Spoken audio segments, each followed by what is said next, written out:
আসসালামু আলাইকুম। কেমন আছেন সবাই? আশা করি ভালোই আছেন। আজকে আমরা আরও কিছু আরবি শব্দ শিখব। যেমন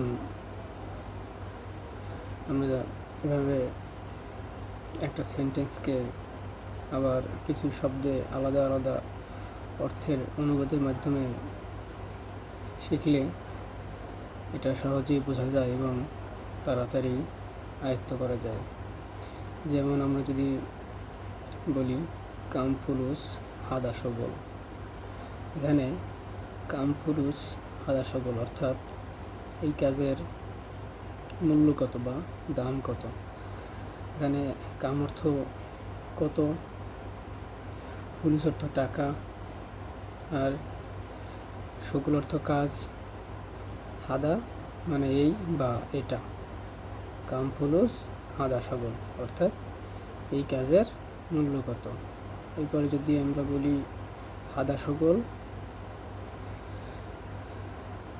আরবামিয়া, এখানে হচ্ছে এই কাজটি 400 টাকা। হাদা অর্থ এই বা এটা, সগল অর্থ কাজ, আর আরবামিয়া 400, ফুলুস অর্থ টাকা। হাদা সগল আরবামিয়া ফুলুস। এরপরে যদি বলি দেখো এটা কি সমস্যা, দেখো এটা কি সমস্যা, তাহলে এখানে বলা যায় সুফ হাদা ইস মুশকিলা, সুফ হাদা ইস মুশকিলা। দেখো এটা কি সমস্যা, দেখো এটা কি সমস্যা।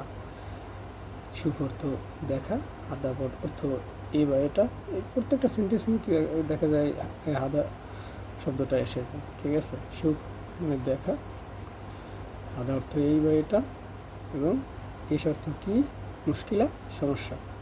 সুফ হাদা এস মুশকিলা, দেখো এটা কি সমস্যা, দেখো এটা কি সমস্যা। এরপরে আমরা বলতে পারি আউয়াল আনা সুফ, আউয়াল আনা সুফ, প্রথমে আমি দেখি, প্রথমে আমি দেখি। এখানে হচ্ছে আউয়াল মানে প্রথমে, সুফ অর্থ দেখা, আনা মানে আমি।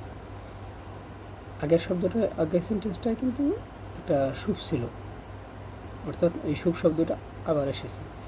এভাবে কিন্তু যত শব্দ আপনি আয়ত্ত করবেন, দেখা যায় অনেক সেন্টেন্সেই এই একই শব্দ ব্যবহার করা হয়। তাহলে